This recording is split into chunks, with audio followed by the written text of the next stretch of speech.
Jadi kita akan mengetahui apakah hubung kaitnya bahasa dengan gender. Saya menjadi tanda tanya hari ini. Apa bahasa? Bahasa memang kita tahu ya. Dengan gender itu apa yang dimaksudkan? Terima kasih.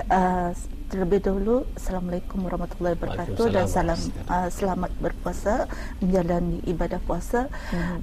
Terus kepada tajuk itu bahasa dan gender, apa hubung kaitnya? Bahasa itu adalah alat untuk berkomunikasi. Jadi melalui bahasa seorang itu boleh menyatakan, memberitahu, menjelaskan, memberi maklumat, buah fikiran dan sebagainya. Dalam sesuatu masyarakat, dalam sesuatu bahasa digunakan dalam sesuatu masyarakat. Jadi dalam masyarakat itu adanya lelaki dan perempuan yang menggunakan bahasa. Jadi dalam konteks ini gender merujuk kepada lelaki dan perempuan. Itu kategori lelaki dan perempuan. Dalam kamus Oxford Dictionary, gender dimaksudkannya sebagai kategori nahu, iaitu kategori gramatikal. Ia menggolongkan kata nama dan kata ganti nama kepada kelas gender itu kepada kelas tertentu, misalnya maskulin, feminin dan neutral. Jadi maskulin ini bukan saja merujuk kepada lelaki, ia juga merujuk kalau manusia lelaki, feminin, perempuan. Binatang misalnya ada jantan, ada betina. Tetapi perlu diingat juga dalam bahasa-bahasa di Eropah, maskulin dan feminin ini bukan untuk lelaki dan wanita saja, tetapi ia juga merujuk kepada benda-benda yang tidak misalnya meja, kerusi, itu juga dikategorikan sebagai maskulin ataupun feminin. Malah benda-benda yang abstrak juga mereka kategorikan dalam sama ada maskulin ataupun feminin. Jadi jadi seperti yang saya petik dalam buku oleh Profesor Dr. Emeritus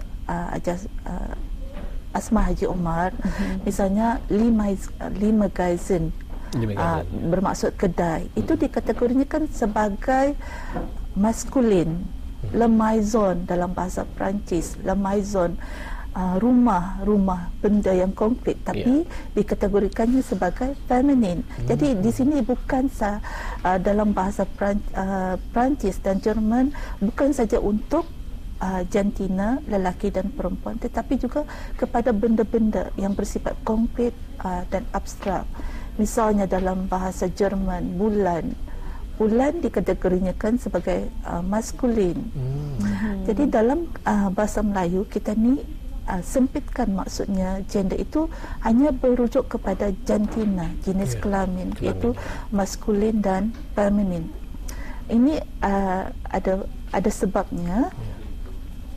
Dan mungkin kita akan mengetahui juga dalam bahasa kita dan bagaimana ianya menunjukkan, seperti mana yang doktor tadi mengatakan, sama ada ianya maskulin ataupun feminin. Jadi kita mengetahui kata-kata bagaimana ia menunjukkan ianya gender ataupun apakah ciri-ciri yang dapat memperlihatkan perbezaan gender tersebut. Ya, seperti yang saya beritahu tadi, kategori nahu itu tidak terdapat dalam bahasa Melayu seperti dalam bahasa Perancis dan Jerman. Tetapi dalam bahasa Melayu terdapat kata nama yang merujuk kepada gender ini untuk jantina saja. Secara otonominya, maksudnya kejadiannya, manusia, lelaki, perempuan, ada terdapat kata nama tertentu. Misalnya ada abang, abang, suami, pemuda, kemudian ada teruna, lepas tu lelaki, itu merujuk kepada maskulin. Dan kalau perempuan itu misalnya isteri, kakak, putri itu feminin. Dan dalam bahasa Melayu juga ada kata-kata yang dipinjam daripada bahasa Sanskrit yang menunjukkan gender ini, kedua gender ini. Dalam bahasa Sanskrit itu misalnya angkasawan, angkasawati, kita ni banyak meminjam daripada bahasa-bahasa Sanskrit, paragawan, paragawati misalnya, pemugara, pemugari. misalnya saudara-saudara, itu bahasa-bahasa Sanskrit yang menunjukkan gender tersebut. Misalnya dalam bahasa Arab, kita juga bukan meminjam dari bahasa Arab. Jadi perkataan-perkataan seperti ustaz, ustazah, Allah yarham muslimin muslimat, itu ada pengkelompokan lelaki dan perempuan. Dan bagaimana kita ni mencirikan, jadi bahasa itu jadi salah satunya adalah perbezaan daripada kata panggilan atau kan kata sapaan. Misalnya dalam bahasa Melayu Brunei, kita ni ada kata sapaan nini laki, nini bini. Jadi kita ni menggunakan leksikal laki bini. Itu menunjukkan gender, lelaki dan perempuan. Unik dalam bahasa Melayu Brunei ada laki bini, udah laki dalam kekeluargaan itu ada asai bini, ada asai laki, tengah bini, tengah laki. Panggilan misalnya awang, awangku, dayangku. Tapi pengiran kita ni bersifat neutral. Neutral maksudnya di sini bukan saja untuk lelaki tetapi juga untuk perempuan. Begitu juga dengan kata seperti kakak. Kakak dulu masa saya sering mendengar dululah masa kecil-kecil ke bininya, ke laki, ke dayang, itu bukan sahaja untuk itu perempuan, itu khusus untuk lelaki walaupun juga, kakak. Dalam bahasa Malaysia misalnya tuan putri, tuan itu bukan untuk lelaki tetapi juga untuk feminine, wanita. Alhamdulillah. Jadinya kita telah mengetahui jadi ada lagi yang akan disambung. Tentang lepas tu perbezaan dari segi kategori kata adjektif misalnya dalam bahasa Melayu. Ada kata-kata yang merujuk kepada lelaki dan wanita secara umum kita tidak nampak dengan jelas. Misalnya adakah jelita? Jelita itu khusus untuk lelaki kalau dalam bahasa Melayu. Walaupun jelita misalnya ayu, lemah lembut, itu kita ni berikan rujukan kepada feminin, wanita. Tetapi lelaki, kata adjektif itu tampan, segak, gagah, perkasa, itu biasanya lelaki. Walaupun terdapat kata-kata adjektif misalnya dalam bahasa Melayu Brunei, pisai, umum, netral sifatnya. Kita ni boleh benda, boleh lelaki, wanita, jadinya itu perbezaan, ciri pembeza dalam bahasa Melayu itu. Selepas itu ada kata misalnya kata ganti nama diri, tapi dalam bahasa Melayu tidak ada kata ganti nama diri. Dalam bahasa Inggeris dalam kata he,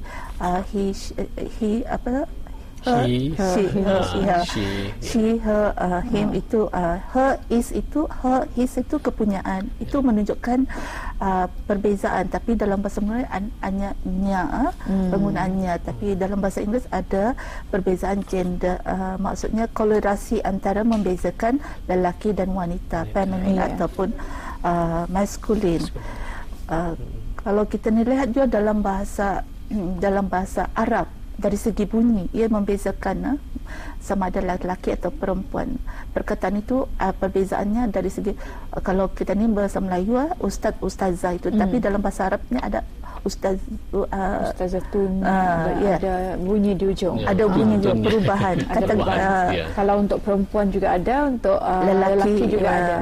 Bahasa Jepun pun ada, dan dalam bahasa Thailand untuk mengucapkan terima kasih misalnya untuk lelaki, kun krab, kop kun ka, itu perempuan, ucapan terima kasih oleh ada perbezaan. Itu sebetulnya perbezaan gender, dalam berkomunikasi. Jadi bagaimana pula dengan daripada aspek komunikasi bahasa wanita dengan bahasa lelaki? Sememangnya bahasa wanita dan bahasa lelaki itu berbeza. Dalam kajian fonetik akustik, itu ilmu linguistik, menunjukkan bahawa wanita itu lebih nyaring, lebih mendesing bunyinya. Oleh sebab itu sukar untuk lelaki meniru suara wanita. Jadi itu salah satu kajian dalam paralinguistik, kajian paralinguistik. Dari segi tekanan memang tidak ada, sama saja. Yang penting penekanan kepada komunikasi itu yang mana dipentingkan. Begitu juga dengan nada, tapi nada ada perbezaan, dan wanita lazimnya menampakkan kesan emotif Kesan emotif itu merujuk kepada kadang-kadang lebih beremosi, ada menunjukkan high pitch kadang-kadang. Ya, beremosi. Misalnya kalau sedih, kecewa ya, gembira, nampak jelas daripada tutur katanya. Dan kita tahu maskulin apa yang dikatakan maskulin, lelaki itu ia lebih dari segi komunikasi mereka lebih tegas. Bukan saya katakan wanita itu tidak tegas, tetapi kebanyakannya lebih serius, tegas, lebih bertenaga, langsung straight forward. Kalau wanita itu lebih berbunga-bunga, berkias, ya, berkias. Suara pun perlahan, lemah lembut. Lepas tadi saya katakan beremosi, ya. Ada kesan emotif dalam komunikasi itu. Lepas tu dalam komunikasi tradisional, wanita memperlihatkan unsur wanita dalam budaya Melayu, dalam peribahasa Melayu ada lambang unsur wanita. Jadinya ada perlambangan, misalnya bunga itu menunjukkan wanita, gadis. Dan ada misalnya bunga, lepas tu ada sesuatu yang negatif, mulat-murai, itu juga di wanita yang banyak cakap tu, mulat-murai. Dan bukan saja wanita tetapi lelaki juga. Maaf saya katakan di sini, bukan saja ini hakikat bahasa itu yang ada dalam budaya Melayu itu. Ada unsur maskulin di sana dimasukkan. Misalnya perkataan budaya lintah darat, budaya darat, mata keranjang, tua-tua keladi, sesuatu memang agak kasar, tapi hakikatnya bahasa ada unsur bahasa itu, unsur maskulin dan feminin dimasukkan di sana. Malah dalam bahasa Melayu itu ada benda-benda, bukan saja benda-benda, jantina, lelaki dan jantan. Kalau misalnya haiwan, kalau kita ni dalam bahasa Melayu Brunei misalnya, saya terdengar mengkategorikan, ada katanya ada tamban laki, tamban bini itu dari segi kata nama, mengkategorikan, disebut laki bini itu, ada ayam laki, ayam bini itu. Ya, saya terlupa tadi memberitahu tentang kata-kata nama. Maksudnya sini bukan saja untuk manusia tetapi untuk binatang. Malah ada tumbuh-tumbuhan, misalnya tumbuh-tumbuhan kalau di Malaysia macam betik, pokok betik, dikatakan pokok betik yang laki, dari pokok jantan, betik jantan, pokok betik betina. Katanya buah betik betina itu lebih sedap. Itu di Malaysia yang saya tahu, tentang perbezaan gender itu. Ada ikan rumahan laki, ikan rumahan bini. Ada saja ya perbezaannya. Dan antara bahasa dan juga gender yang kita ketahui bagaimana aspek berkomunikasi bahasa wanita dan bahasa lelaki. Dan tadi katanya wanita ni emotif, beremosi. Kalau kecewa lah, kalau dalam keadaan marah pun nampak. Begitu juga dengan lelaki juga. Ada masanya. Tapi kita orang ada berapa banyak kurang lah.